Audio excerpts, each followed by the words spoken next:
Good evening and welcome to this edition of the Hamilton Report. I'm Scott J. Hamilton, the Executive Director of the Oklahoma Democratic Party, and your host for this half hour. You know, it's been almost a year since we began the Hamilton Report, and other than a couple of days, Mondays that fell where a holiday was, we've been here. And so it's been an exciting year to be with you every week. And I'll talk a little bit more about this later, but this will be the last regularly scheduled Hamilton Report until after Labor Day. No, I'm not taking a 6-week vacation, but instead we have so much planning and work to do in preparation for next year's election that's what we're going to spend the summer doing, and I need to really concentrate on that.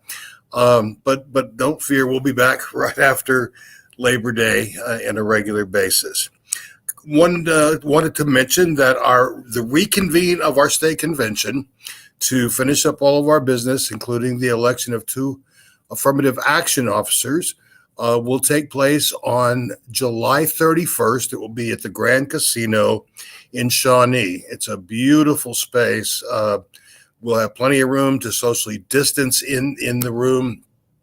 And if you are a delegate to convention and you are like so many of us just ready to gather again, I encourage you to come in person.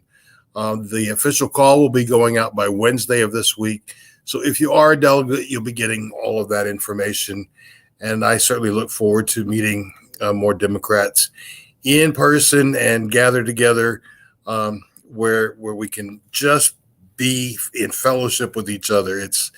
It's time. And I had the opportunity this weekend to spend some time with Democrats from all over the state, friends from Enid and from the eastern part of the state, southwestern part of the state. It was really wonderful to see so many Democrats this weekend and get lots of good hugs, and I appreciated that so much. Well, tonight we are going to be doing something a little bit different. It's akin to flying on a trapeze without a net, because I don't have a guest this evening. It's just you and me. And I want to talk about one person in particular, and that is the governor of Oklahoma, Kevin Stitt. Now, he certainly does enough work on his own promoting himself, and rest assured that that's not what this is about. I had no intention of promoting him, but instead to look at the damage that he has caused to Oklahoma families, individuals, businesses, in fact, industries. He spent considerable effort this weekend promoting the fact that he was a speaker at the CPAC conference. Now, this, and I don't even like to use the word conservative because they're not a conservative group at all. Instead, they're a bunch of rabid fans of a failed president. But they spent the weekend, and I can't imagine what that must have been like. But the Stitt promoted the fact over and over and over that he was there representing Oklahoma. Well, first of all, this outfit acted more like a cult than it did a conference. Trump was there promoting his big lies, and everyone by association who was there helped to promote those big lies. One, that he won the campaign. Two, he's denying that the insurrection attempt even happened. And one of the most disturbing things about the weekend that I saw was the thunderous applause from conference goers when they announced that President Biden had fallen short of his vaccine goal of vaccinating Americans all across this country at 70%. Yes, it's a little bit lower than that, but these people were cheering like maniacs at a soccer tournament. It was crazy to see that they were so thrilled that Biden was not able to meet this goal. Now, that gives you a sense of the kind of people who were there. And yet here is Stitt right up in the middle of it, proudly crowing that he is there on behalf of Oklahoma. Well, I can tell you that I don't think it was not just Oklahomans that he wasn't representing. It was the vast part of our nation. There's some recent polls that I found extremely interesting. There's a Gallup poll that shows that Americans are feeling more optimistic than ever before. That's an important thing to note. The poll found that 59% of Americans say that they are thriving, and 73% said they experienced enjoyment for most of the day before. That's a big number. In fact, it's the highest that those numbers have been in the 13 years of this particular poll. There's another poll that I saw. This was an NPR PBS poll. Last week, they found that 47% of Americans think that the USA is headed in the right direction. 47%. Now, you might say, well, I thought it would be a lot higher than that. But consider this. A year ago, under 45's reign of terror, that number was only 22%. And so, in fact, Americans, by more than 100% from where we were last year, that number is over twice as high that Americans who believe that we are heading in the right direction. And so what does that tell you? That the governor of the state of Oklahoma spends his time, and I'm not even going to ask how much Oklahoma money went away with him to pay for expenses. I don't know, and frankly, I don't even care at this point. He has mismanaged so many things. We'll never have answers on some of the money that he has spent, and I'll talk about that in just a moment. But it's horrifying to me that this man claims to represent Oklahoma. He doesn't represent me, and I can bet good money that he does not represent you either. The fact that he was there claiming that Oklahoma is on the leading edge of criminal justice reform. Now think about that for a moment. Oklahoma incarcerates more women than any place on the planet. Now, how is that leading criminal justice reform? When there was a criminal justice reform bill question put before the people of Oklahoma, it failed, not by a great deal, but it did not pass. He was crowing that, saying, yes, we don't need to do it this way. He's got a better plan. Well, I haven't seen it, and neither have you, because Oklahoma families are still being torn apart by a criminal justice system that is disproportionately derisive of and punitive of people of color in our state, marginalized groups in our state.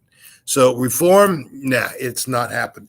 And until we have criminal justice reform, we will never, ever have social justice reform. So that tells you who the head of our state is and what he believes and what he's doing. Now, I can go through a whole litany of things that look at that Stitt has done. And I called him by the name of a former failed president because he's acting very much the same way. He will not say that there was an insurrection on January 6th this year.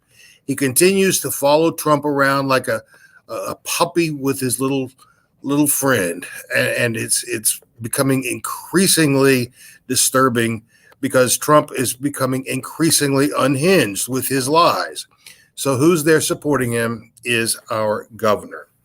I want to look at a few things that I think we should all be aware of. First of all, now the handling or the mishandling of the pandemic in Oklahoma, he was laughing at other states that had far more control of the COVID virus than we did in Oklahoma.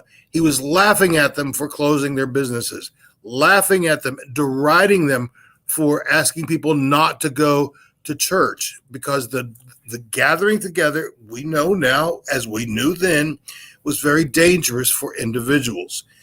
And yet, our governor was approved the first, think about this, he approved the very first major mega spreader Now, I'm talking about the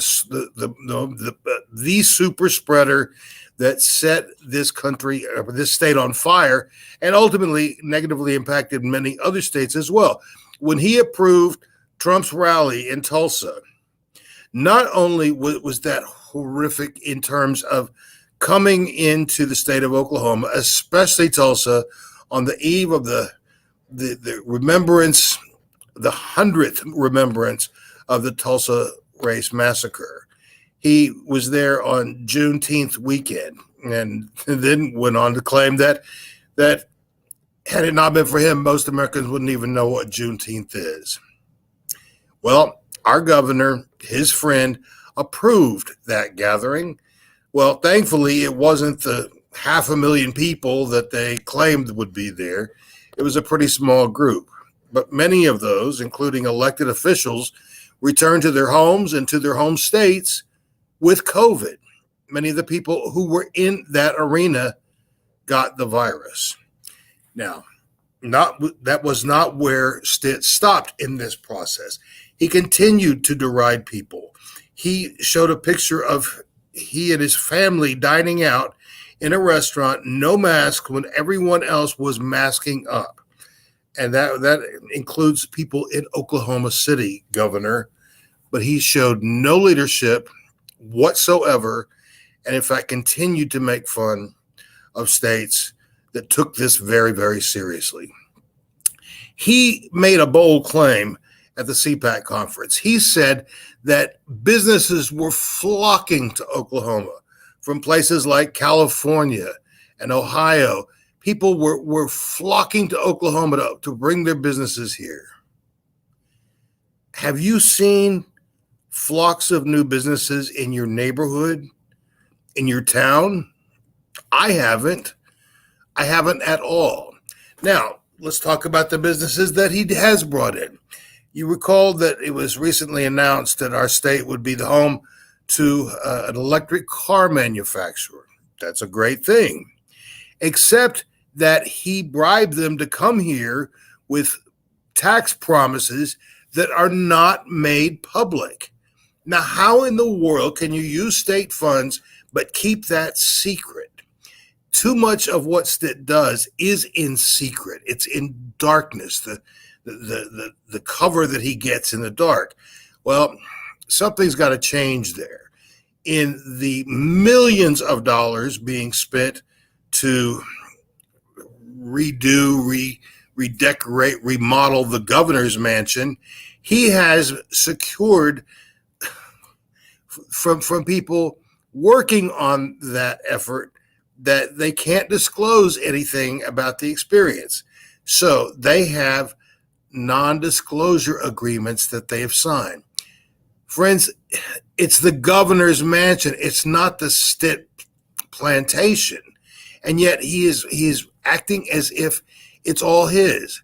Well, I guess that kind of extends to his family too, because you may recall that his wife, driving Oklahoma Highway Patrol vehicles, has had 2 accidents.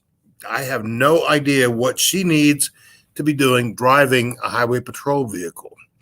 But let's look at some of the other things that Kevin Stitt has been up to. He used CARES Act money. Now, this money was for a specific purpose, to help us regain our footing in the midst of a pandemic. He used that to make a tourism commercial. Seriously, did we really want to bring people into Oklahoma from other places in the middle of a pandemic? Well, that's how he spent the money. He paid a bartender for masks that we never got. Do you remember hydroxychloroquine? That was the big thing that President 45 was touting as the cure. Well, there was no scientific evidence to that effect, none whatsoever. Dr. Fauci said no. Every medical person who understands a disease like COVID-19 truly understood that hydrochloroquine would do nothing. Well, because he was so in love with 45, our governor decided to spend millions of dollars for a stockpile of hydraulic, the word that I just said, I apologize. And guess where it is today? He's still trying to send it back. So that's millions of dollars wasted because of his ego and his desire to be just like his daddy, 45. Do you remember when the legislature refused to expand Medicaid coverage in our state? And then the people of Oklahoma voted on it and said, yes, we must expand it. In other words, we had to do the job of the legislature because they weren't doing it. Who is in control of our legislature? That's right, Governor Stitt's crony Republicans. So once the people said, yes, you will expand Medicaid, then he kept trying to come up with all of these ways that we would pay for it. First, he suggested taking money out of the tobacco settlement in a huge chunk, giving that to the legislature to help fund Medicaid expansion. But it would have had no strings attached. So in other words, just give the money to the legislature and, well, we'll hope for the best. No siree. That did not work. Thankfully, that did not work. Well, his next plan was to outsource Medicaid expansion in Oklahoma. Why? We have a well-qualified Department of Health right here in Oklahoma that has done a good job with Medicaid up until now, and they are perfectly qualified to continue in its expansion. He wanted to outsource it at a cost far greater than doing it in state. One has to wonder who he wanted to give that contract to and how they were related to him or his campaign efforts, because certainly that was not looking out for the people of Oklahoma. Now, a lot of people lost their jobs during the pandemic. A lot of people, including right here in Oklahoma. And then when they had an opportunity to go back to work, some of them said, I cannot afford to pay for childcare and to work a minimum wage job. So I have to keep looking for a better job. Well, we had funds from the United States government to supplement unemployment so that people could maintain a living while being unemployed and looking for work. He cut that off and sent the money straight back to Washington.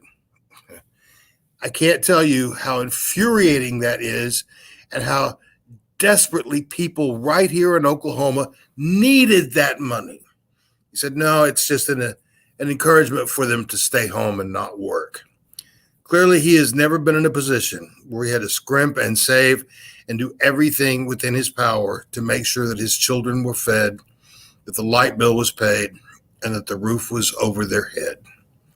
But for those in Oklahoma who are unemployed, they're not so fortunate. How many children in our state tonight will go hungry because of his foolishness in sending this money back? Do you think we get a credit for the money we send to Washington, just throwing it back? We do not. We don't get a gold star, and he doesn't get a halo for it. We are injuring, hurting people. There is no excuse for that, and that is not hardly what I think of when I think of the Oklahoma standard. Stitt, though, doesn't seem bound by standards or practices or even what is constitutional. How many bills has he signed already that clearly, even to an untrained person, one knows will be found unconstitutional?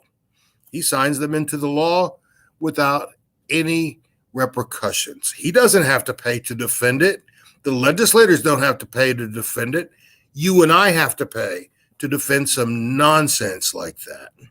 So for him to claim that he has the best interest of Oklahomans at heart, don't believe it, because it is not so.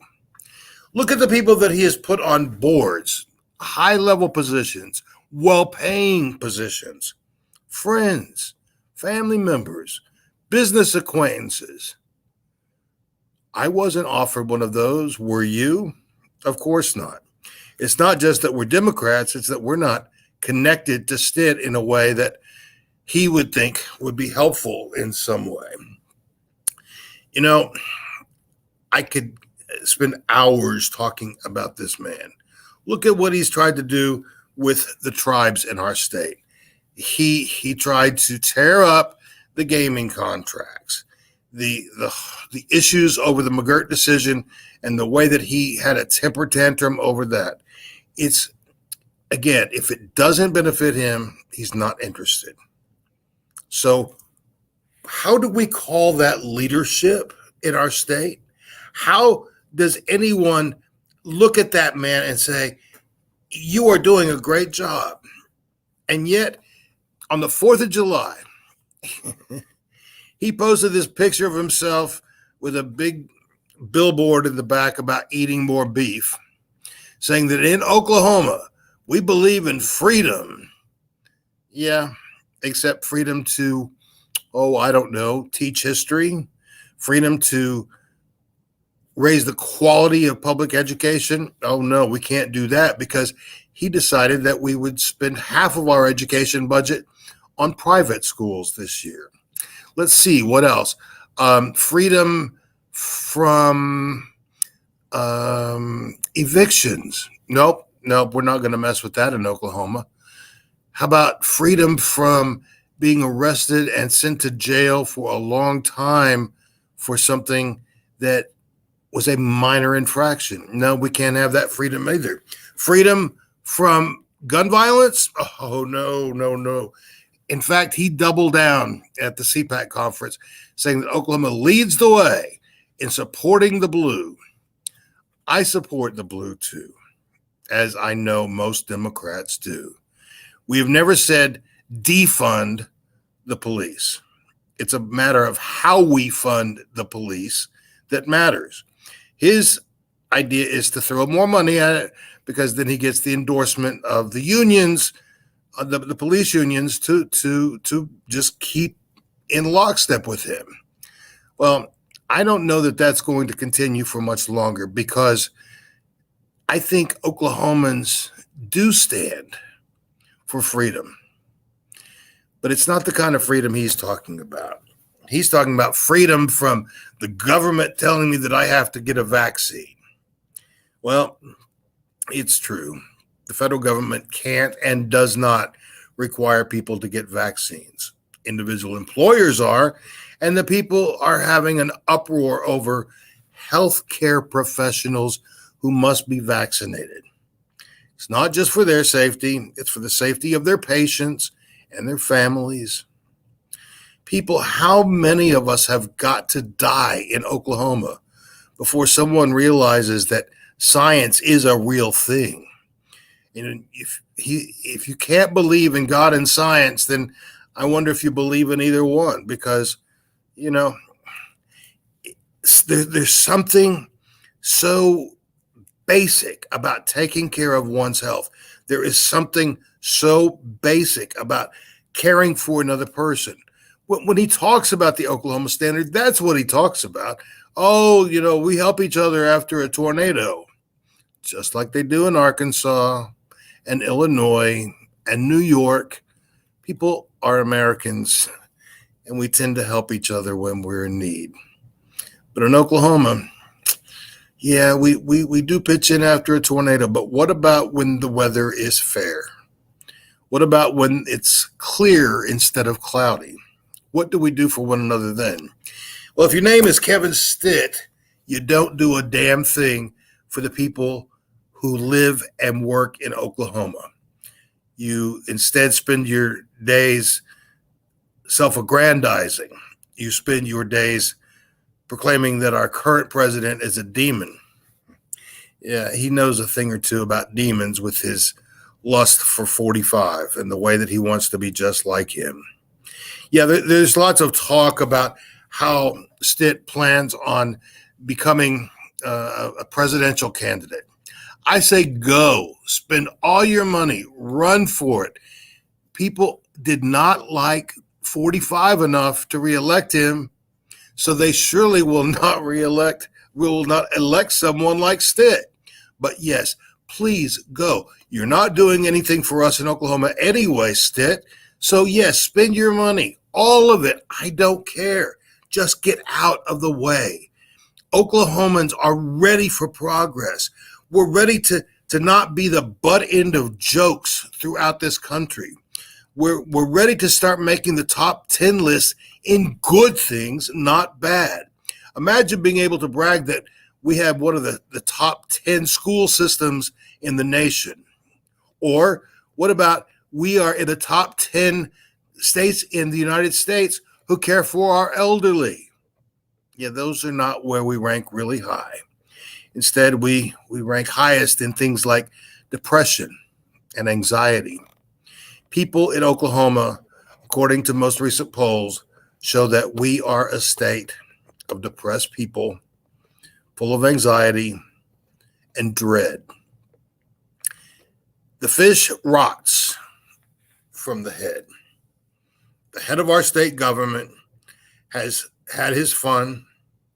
He has, I'm sure, found new ways of increasing his own coffers. I'm not suggesting he's stealing from the state. That's not what I mean. But what I do mean is that his focus is on Kevin Stitt. Our focus, our collective focus, must be on each other. I'm tired of telling people that I live in Oklahoma, and they laugh and they say, "Oh, you poor guy." Well, no, I'm not a poor guy, because I refuse to be in a position where I'm going to allow people like Stitt to remain in leadership. There's something I can do about that, and it's called vote, and it's called register more people to vote, and it's called call out the issues for what they are. That's what your party is doing in Oklahoma, and we're not going to stop doing that. We are to a place where if we stay in the same type of leadership pattern, then the entire state may as well just put a sign up that says closed. Because people, imagine him talking about people flocking to Oklahoma with their businesses. If you had a business with, I don't know, say 50 employees, 100 employees, 1,000 employees, would you bring them to a state that has no protection for LGBTQ people? Would you bring them to a state who doesn't properly fund education? And so if you want your kids to get a good education, you're probably not going to come here. Tax breaks for businesses? Oh, yeah, we've got those. We have got plenty of those. How much are they, Stitt? Oh, we're not going to tell you. So if a business gets a tax break, where do the taxes come from? From people like you and me. Yeah, it's time for Stitt to go. Right now, we have one announced candidate in the Oklahoma Democratic Party. I believe that we'll have 2 or 3 more as the weeks go by. We'll see. But it's time for all of us to commit that whoever leads the ticket on the Democratic side, we must support with all of our fierce tools. We must lift up messages that will resonate with people on how life in Oklahoma can and should be better. Whether you live in a city, a suburb, whether you're in a small town or college campus, none of that should matter. None of that should impact you. Where you live in Oklahoma should not be an issue because you live in Oklahoma. We deserve better. You deserve better. And I'll tell you what, whether they know it or not, even the Republicans deserve better. It's time for Stitt to go. Well, friends, we're about out of time. I want to thank you for spending this time with me and listening to me rant about someone who I find despicable in every way, and more so, it seems like, every day. It's time for all of us to get to work and say no more. No more to people like Kevin Stitt. No more to people like James Lankford. It's time for change, big change. And change is going to happen as long as we keep our focus and make sure it happens. Just a reminder that tonight is the last regularly scheduled Hamilton Report until after Labor Day. We'll be working hard on not just lining up some terrific guests starting in September, but also working toward putting all the pieces in place so that come next November 2022, we will all be able to wake up on a new day with new hope because we did our work to elect more Democrats to office so that we could all make a difference for us, for our communities, for our children, and for generations to come. On behalf of all of us at the Oklahoma Democratic Party, I thank you for allowing me to spend some time with you this evening. I would ask that if you agree with what I had to say tonight, that if you would share this on your social media pages with your friends, we would really appreciate that because we need more people to hear what we're saying. We need more people to know that the Democratic Party here in Oklahoma is on their side. So please share this, and I always love hearing your thoughts. You can email me anytime at scott@okdemocrats.org. I should just point out one last thing. While this is the last regularly scheduled Hamilton Report until September, should something happen and you need to know right away, we will be right here with you, jumping in to make sure that you stay informed and that you stay well. Have a great evening, and I'll look forward to being back with you very, very soon, right after Labor Day. Have a good night.